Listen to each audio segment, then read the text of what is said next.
We will be hearing from Mark Dodge. He is the President and CEO of Associa Desert Resort Management, and he'll be speaking on focusing on the future, improving community sustainability.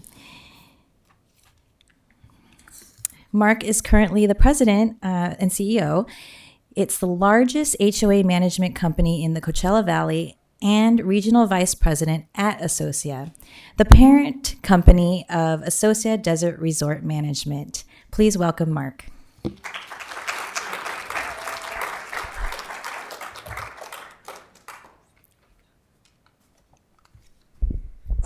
All right. Lay the land here. All right. So why am I here today? Why was I invited to speak? And I think I'm very heavily involved with the Community Associations Institute with Bruce and Guido and the other team here. It's a great passion of mine. I'm active with Animal Samaritans, local animal welfare charity, and a couple other charitable boards as well. But my expertise really is, with 15 years at Desert Resort Management, I have seen waves of boards struggling with leadership through water conservation and landscape conversion projects. And I have a lot of experience helping those communities through those decision-making processes. And I've seen everything good and everything bad, top to bottom. So when they asked me to speak, I actually spoke at this same function 2 years ago in 2023. And it was interesting putting the slides together and bring some continuity to the slides and updating a few of the topics in there, because while some things change, some things never change. And so focus on a couple things today. We're going to talk through where we are now. You got some good preliminary information from Scott in particular. And I think I'm going to layer on top of that. And my goal here is to talk through where we are, make sure everybody understands where we are, talk through some strategy and best practice, how to get your programs going. What are the key components of those? What are some things you need to be mindful of, some pitfalls, some key components to your strategy, and talk about some next steps, how to get that started. So let's start with this photo. I love this photo. This is from a New York Times article in 2015. And isn't that the Coachella Valley in a nutshell? One picture, one home, but that speaks volumes. That is the Coachella Valley sitting in the middle of this desert, just like that home is sitting in the middle of that little desert. I believe that's in Rancho Mirage somewhere, but I could be wrong. But look at how ridiculous that looks, right? So one of the things I'm here today is to help you all see the urgency of continuing along some path. These drought cycles we have are cyclical. They come, they go. But there is one thing that's consistent, and I think it was Scott said it before. This valley does not exist without imported water. That home does not exist without imported water. And it is the Coachella Valley in a nutshell. Just some pictures. These were 2022, 2023 in the middle of the last drought. And this is where we were then, and this is where we invariably will end up again. I love these photos. To ignore these photos is to ignore a significant problem in the western part of this country. Yes, we are, we have enough water here. But we are pulling in water from other places that do not have enough water. California is all tied to this together, whether you would choose it to be or not. Photos. Here's some of the updated photos from my 2023 presentation, right? It's telltale. We got a lot of water in 24. And a lot of the reservoirs, I added these photos because once we started getting a lot of rain last year and we started to get a lot of runoff, the conversation stopped in a lot of places about converting and continuing those processes. And that's the same. I've been here for 15 years. Every single time we go through a cycle, the conversations, it's like this, right? Back and forth. But those are two great photos showing before and afters of all that runoff that year. Here's our environment, current droughts. Scott showed an updated photo of the drought situation. We are back in drought again here. We never leave it. It's just a matter of how bad it is. Laying out some numbers with, expected population growth and the changes here. We had a question before about climate change. Yeah, we're going to get that every summer now. Population growth, right now the projections are we have about 375,000 residents plus or minus right now.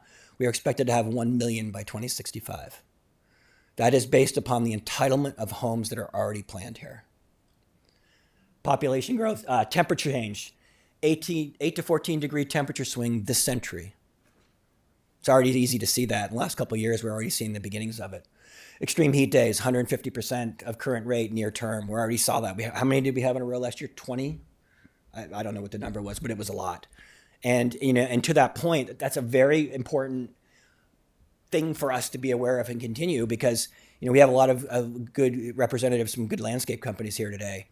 And that is meaningful because a lot of the plants and a lot of the things we're doing right now with watering, with plant selection, that all has to change with your designs. We cannot generally keep doing the same thing we're doing with the same plant material and not expect these continued catastrophic results in the summertime. Drought monitor, this is a January 15th photo. It's not wildly different than Scott's, but it is a little bit different, right? Scott's actually looked a little bit worse. So that's, even after the rain, some of the rain we've gotten, the situation has still gotten worse. I love this photo too, right? Agricultural, east end of the valley, at the end of the Salton Sea. It's just we have created an unsustainable situation here, both from agriculture and residential. That does not exist without the water out of the Colorado River. Same thing. This is probably out Arizona border, along the border, but still looks just as ridiculous. All right, where we are. Obviously rain and drought patterns are cyclical. We came out for a little bit. We're probably going back in now. Until that rain we had a short time ago, we hadn't had rain in 7 months. That's our life here. Too many people here, more coming. All right. I think we've always, we're all back to where we used to be with the traffic in the last couple of weeks, with around the tournaments, getting back and forth to the east and west end of the valley. Can you imagine another 500,000 people living in this valley? Highway 111 will be impassable. Climate change is coming. It's continuing. We all know this. Water is getting more scarce. Look at the water coming out of the Colorado. I've mentioned this here. Is the supply from the Colorado River dependable over the long term? No. And that is why we all are able to live here. That is the fact of our existence.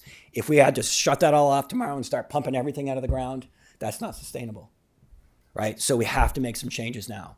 And remember, desert was not meant to be green. It wasn't. Meant to have some life, but it wasn't not meant to be green like we have it. All right, so moving on. What is our, as homeowner association leaders and as a management company executives and representatives, what is our goal? Our goal is to not let the landscape all look dead in your community and the grass look brown, and because we know what that does to home values. We've got to stay ahead of that. Our first thing we should all have in our minds is, how do we stay a little bit ahead of this and maintain those home values? Because when push comes to shove, think back 2 years ago, as you were driving around this valley, you had those communities that were brown, that didn't plan well, and you had ones that looked like they were kind of a little bit ahead of it. Which of those two communities do you think held their home values better in that period of time? The answer is obvious, right? We want all of you in that bucket. And remember this, when push comes to shove, we run out of water, the desert's going to go back to brown. Where are you on that spectrum? Where are you with creating a situation where your community still looks like it's cared for and maintained, but perhaps without a bunch of green grass and green trees that don't belong here? All right, establishing a sustainable strategy. A lot of communities we manage, a lot of you in this room are leaving money on the table every year. Start converting your green space now. Start converting those areas that you can't water well. Rounded curves you can't water. Those areas, those little narrow strips that Scott referred to. We still have a lot of those. Those are easy targets, and with the rebates, kind of pay for themselves, right? So you should be using and maximizing your rebates every single year, whether that's from CVWD, DWA, City of Palm Springs, City of Rancho Mirage, whatever it may be. My feeling with that is the city rebates may be a little bit fleeting, but the water agency rebates may be a little bit more durable. That's fair to say. Stop allowing landscapers and gardeners to manage water. Notice I threw that word gardeners in there, right? There's a difference between a gardener and a landscaper.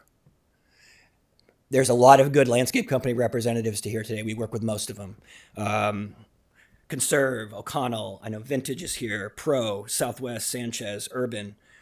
And if I missed anybody, I apologize. my point is this: there are companies that manage your landscape that will spend an equal amount of time helping you manage your water. Your gardener is paid for keeping your community green. Those are conflicting goals. Which one do you have? Ask yourself.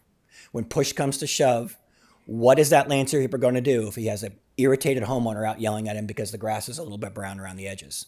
They're going to go over and put more time on that clock, put more water down, and without the internal controls, without working in the right business partner, you guys are going to see an increased water bill.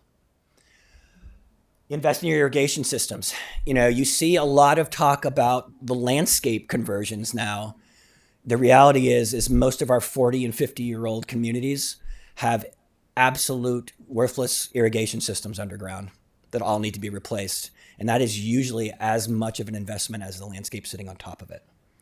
That is a bigger problem in my view right now than some of the landscape conversions. Is just we are not ready to put new material on top of what's sitting there underground. Add conservation and conversion costs to your reserves. With very few exceptions, they're not there now.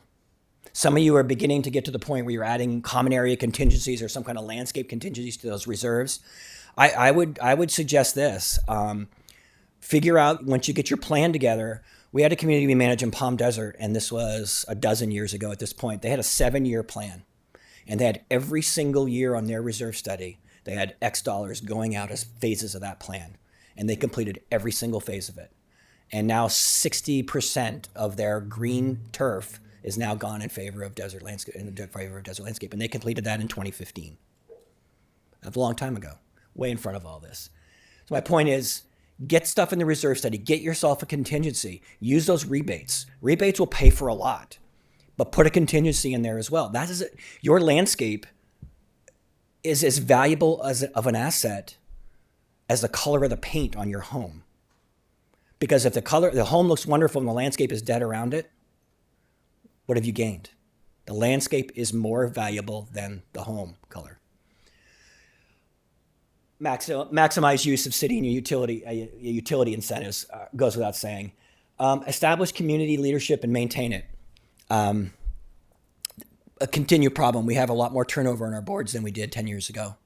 We have a lot more fleeting. We have a lot more people coming in for 1 or 2 years and moving on. And we have continuity problems. And all it takes is a board, well-intentioned, moving down this path, converting, doing what they need to do. And then we have new board members who want to see green when they come here. And then it all comes to a crashing halt.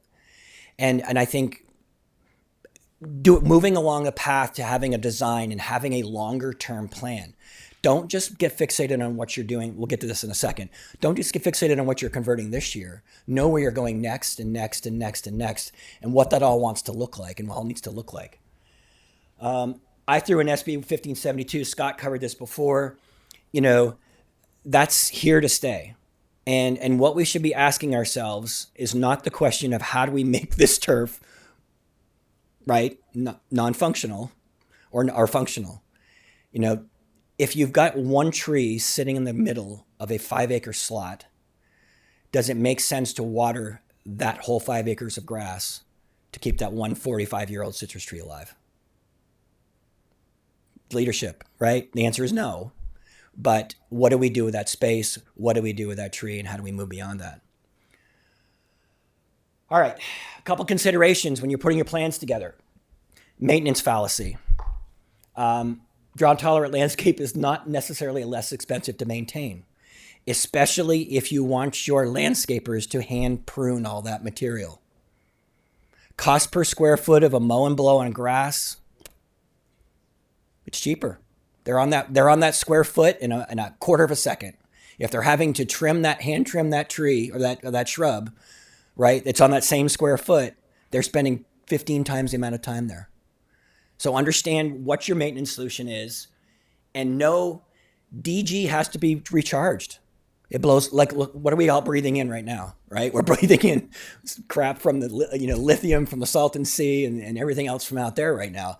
DG blows away or washes away. It's got to be replaced. Rock, hardscape you place there has got to be lifted and reset periodically. Otherwise, it just fills up with sand. Even the grass we have, you have the turf buildup over periods of time, right? Where it just keeps building up with sand, and all of a sudden you have a 6 inches, of turf right beside your sidewalk. Just know that, expect that. Plant the right material. I'm not an expert in this, but I know from my personal experience with my personal yard, there is stuff that I planted 10 years ago that does not survive the summertime anymore. And all of you, whether you realize it or not, are all experiencing the same thing. It's not because of lack of water going in the plants. It's too much water going on the wrong plant in the wrong place. A plant that's not meant, in a lot of cases, for this climate and the amount of extreme heat days we're experiencing right now. Is there a way around that? I don't know. There's more native species. There's more things that are going to live here, but they're not as pretty in all cases. But nonetheless, we have to consider that. If you keep putting the same plants and doing the same thing in the same places year after year and expect that just throwing more water on it's going to keep those plants magically alive, in all honesty, with a lot of plants, it has the opposite effect. The more water you put on them, the quicker they burn and fry. And it's happening every single community we manage, folks. It's not just your experience. It's everywhere. It's not your landscape company. It's not them mismanaging your water, not putting enough down in a lot of cases. It is just the changing climate and the wrong plants. Rock needs to be set. DZG needs to be republished. Hand pruning is more labor intensive. I already covered all those items. It goes without saying, right? The plant material, the plant density is also a big part of that. You don't have to have, I see this happen a lot with the decision making. You put in the new installations, they're smaller plants, they look like they're spaced too far apart. And everybody's unhappy because it doesn't look dense enough. Folks, let them grow for a couple years. It's going to look wonderful, especially if you've got something that's well designed. I see a lot of communities grapple with that question and put too many plants in. And then what you've done is you just made yourself a maintenance nightmare, because you're going to have to make decisions in a few years about which plants to remove because those are too close together. They've grown together. It doesn't look good anymore. It doesn't look intentional, and it doesn't look well designed. All right, here's another consideration. There's another little bit of a fallacy that in all cases, reducing water will reduce your expense. This is a real case. This is a community that I used to personally manage in Palm Springs.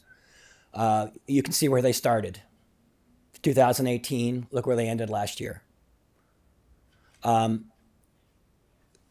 Significantly less water use, almost 50% less, but they're still spending about the same. This is maybe not the CVWD example, but I think it speaks to volumes to a potential strategy. In some cases, we don't know how expensive water is going to be. And the water agencies have the same staff and the same infrastructure to support whether we are using 50% less water or not, right? You guys have to pay for the water you bring in. But my point is, you cannot count on just spending less because you're using less water. This is probably a better case study than you think. And this is maybe what the purpose of your conversion or conservation plan should be, is you're not looking to necessarily reduce. You may get a reduction short term, right? They obviously did. I didn't put the dollar amounts in those 3 years, but I was there. I mean, they did in 2019, one of the effects, they started converting. So this community was probably on about 30 acres. They've converted probably about half that now. And you can see the reduction. In 2024, I'm going to tell you exactly what happened. They had a landscape supervisor they were not keeping too close of an eye on, and he turned the weather system off and started manually adjusting the controller. Right? Didn't make a big dent, but it actually made a pretty good case study for this, because it shows they used almost the same dollar amount in water over a 6-year period. But my point is this, sometimes this is a good result, right? You're using 50% less. You're maybe not going to escape the cost, but you're using far less and conserving. All right, where and how to start. I mentioned before, start now. Identify your small areas. Get rebates. The rebates in a lot of cases, folks, are going to pay for what you want to do. They're also then going to create a situation where you're fixing something that's impossible for you to maintain. We all have those older communities with these nooks and crannies that are impossible to water, impossible to maintain. Get rid of them. Do something with them. Do something different. Those curbsides where we have these little funky shapes of grass that were never meant to be watered. Get rid of them. Put something else in there. Those are easy targets and an easy place to start. Use the correct materials and use a design. It's expensive at times, but I'm telling you, every single landscaper that is here in this room right now and that's here has their own internal design capability. They will help you do that. You don't have to have a landscape architect involved. If you have them help you, you will get a design over time that looks purposeful. It won't look like you were trying to save money and just tearing out grass and throwing in dirt and rocks and calling it a day. Get a design, stick with the design. That's important. It's an important place to start. Use the correct material. I already mentioned that before. You got to start thinking ahead with that.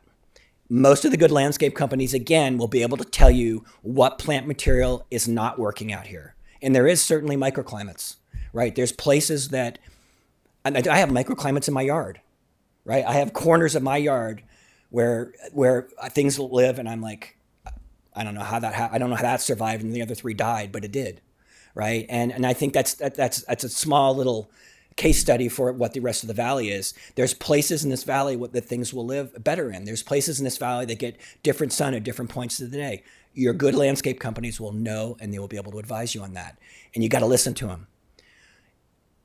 You might want to put a plant in that's going to look nice and sexy a year from now, but if it's dead the following year, that don't look any better, right? A dying plant does not have any value. If you're struggling to keep it alive every year, it's the wrong plant in the wrong place. Return to a design desert. And we all know what that kind of means. If you get CVWD's book on desert landscape, it's got a wonderful picture on the front cover with, it's a case study for, using the right materials for this desert. And if you don't have a copy of that book, I recommend you get it. Because one of the things it illustrates very clearly is how beautiful drought-tolerant landscape can look and be if it's well designed, right? Plan for future droughts. It could start raining this summer. In August and September, we could have our monsoons and get a whole load of water, have all kinds of flooding again, and then it might not rain for another 2 years. It is, if we go back further in time, this constant cycle of droughts and rainy periods will continue. We can expect it. And nothing is going to change. What's the point that Scott made earlier is that 50% of our water is not water, it's water we have to bring in. And this valley does not exist without that imported water. The last point on that slide, purposeful browning. We were forced into that, of course, in the heart of the last drought. We were forced into that, to turning off water to certain things and using water cycles that were not keeping things alive. That has got to be an important part of what you consider as well, is if I have to turn off the water or cut down the water and water at night right now, which of this material is not going to like that? We know grass doesn't like it, right? Grass bakes in the afternoons and it's dead in 2 weeks, or struggling in 2 weeks. But you got to consider that more broadly as well. You got to consider if you have 50-year-old olive trees sitting in the middle of your turf, how do you get water on those when you can't water during the day? How are you going to deal with that? Those, olive trees seem to have done well in that last browning period, but not in all places, and a lot of other trees did not. Develop short-term and long-term strategies. I already mentioned this. There's things to do now. There's areas that you all can look in your communities and see that are easy and good targets. Those start there. But I think you also want to have that example I used about that community manager in Palm Desert. I think that's a good way to do it. Figure out a 5 to 10 year plan. Figure out what dollars you can grab and use, and what you can make available, and then set about it. Set about those conversions. And you might be surprised. You run out of places to convert in a reasonably quick period of time. And usually 5 to 7 years. 7 years is probably, unless you are a really, really, really heavy grassed community, that's going to cover a lot of space if you put the right dollars in there. Keep in mind that cost avoidance, and the maintenance issues with the materials you put in. Identify the right partners. I beat that up already. Make sure you're working with a landscaper, not a gardener. You save money working with a gardener, you're going to lose money on your water. There is a direct trade-off there. I see it We manage 250 communities here in the Valley, and I can go down through them and I can show you. You may save money on your gardener, but you will not achieve what you want to achieve with your water conservation. And that's, folks, there's always exceptions, right? That's a general statement, but it speaks volumes to you about you have to consider the capabilities of the people that are working with you in that space. Use a designer. If you have a really, very large property, using a designer makes sense. If you have an older property with historical value, using a designer makes sense. You want to be very mindful of how that landscape fits around those buildings. I think there's lots of considerations in that space, and you can also spend a lot of money in that space. You have to figure out where you are. I always recommend, if you're working with a good landscaper, oftentimes they can help you do what needs to be done. If you're not working with a landscaper that has a lot of design capabilities, you might want to consider at least talking with a designer and getting something, getting some typicals, getting some ideas of where you want to go with your long-term plan. Look for easy places to start. I already covered that over and over again. There's every single community we manage has easy places to start. Every single one. Look right now, what rebates can we get in your communities this year? Be mindful of your design and cost to maintain. And again, be aware of those of regulation. I said SB 1572, but be aware of a regulation in general. What else might happen? We get into a drought again tomorrow. What mandates are we going to have? What mandates are we going to have? Where are we going to have to shut off water? How is that going to change what we have to do? And just photos. This is that property in Palm Springs. I shut it off. Sorry. This is a good example. Rounded curve, rounded street. A landscape that had been let to go for a long period of time. I don't think this is even in the summertime. You can see it struggling on the corners because we were trying to conserve water. These pictures are from a different angle, but you can see that this is from the other side. Is a little bit further up the street looking down. We converted that whole area. For those of you concerned about your trees, you can see the olive tree is ringed to make sure we're getting enough water on it. This was done by, I don't remember who this was done by, but anyways, good design. The material's not too dense, and that project right there was largely paid for with rebates, largely from Desert Water. Another couple areas I don't remember. I found these photos. This is one of the communities we managed. I like these areas because a lot of the properties we have these little weird areas along fence lines, and they have alley areas where, during the summer, it's hard to get the grass to grow in there. So why try to maintain the grass? Why keep putting more water on it and expecting a different result? Those are easy areas to convert. Some more design examples. Some more examples of, heavy use of rock in the three photos on the right. Rock is an important part of the design, but every landscaper in here will tell you it's also an expensive part of the design. So you'll want to balance that. But it is, I don't know how I'm doing that. But it's an important part of the design because it can cover a lot of space. But again, those pictures with all the boulder cobble, those do have to be routinely, those have to be lifted. They have to be maintained, especially if they're not being blown out like they should be on an unreasonable schedule. There's a before and after. Those spaces along the walls that are hard to maintain. Great case study right there. This, I believe, I think this is up in Ironwood, but, large scale conversion. And it's beautiful, right? The right amount of rock, the right amount of plants. That's an early photo before the plants had grown in, but nonetheless. All right, so conclusions. This is a problem now, right? Scott and I both told you we're back in drought. We're always in drought. The rest of the state is maybe not as droughty as we are, but they'll get back there. Those tragic photos of Lake Shasta, Lake Powell, Lake Mead will come back. They'll manifest themselves again. This is a problem now. This valley does not function without water coming in from the Colorado River, and that supply is not guaranteed long term. Sure, there's contracts in place, but if there's no water in the river, we don't get any water. Seize the opportunity. Lots of rebates. Even small landscaping companies have some design capabilities. Costs of install will go up, right? We have these drought cycles. The best time to do your landscape conversions is when there is not a drought.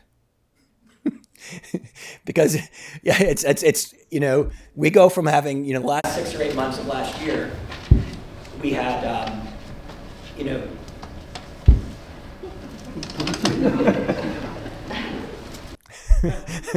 we had we had a slowdown of the conversions, right? Because it started raining again or it was wet. And that's the same. And then everybody gets back on board again. And then there's a crush. There's not enough material. There's not enough capacity and labor of the landscape companies. And there's not enough capability in the design workflow. And keep in mind, so that has changes that will change your cost. That will change the average cost of installation. The rebates are not going to go up. So the more you let that go, the more you're going to have to pull out of pocket to get conversions done. You should be starting now. And then again, be aware of regulation and what that's going to mean and how that's going to change our environment. That is all I have.